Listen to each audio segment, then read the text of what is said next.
দেখেন আমাদের সাথে ঘুঘু আসে প্রতিদিন, কবুতরের সাথে ঘুঘুগুলো খাবারগুলো ভাগ করে খায়। দেখেন আবার চালে উড়ে গেল ঘুঘু দুটো। দেখতেছে আমাকে দেখলেই তারা উড়ে চালে চলে যায়।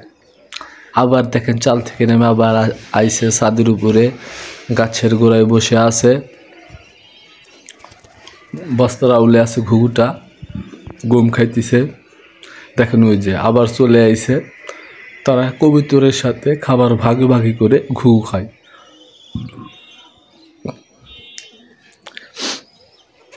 এগুলো দেশি ঘুঘু, তিলা ঘুঘু বলে।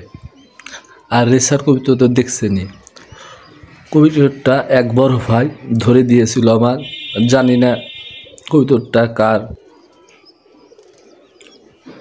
ঘুঘু তাও সরে যাবে না। আর কবুতরের সাথে ঘুঘুর মনে হয় ভাব হয়েছে, সুন্দর করে কবুতরের কাছে থাকে, খায়, সারা দিন ছাদে থাকে। ছাদে কিছু গাছ আছে।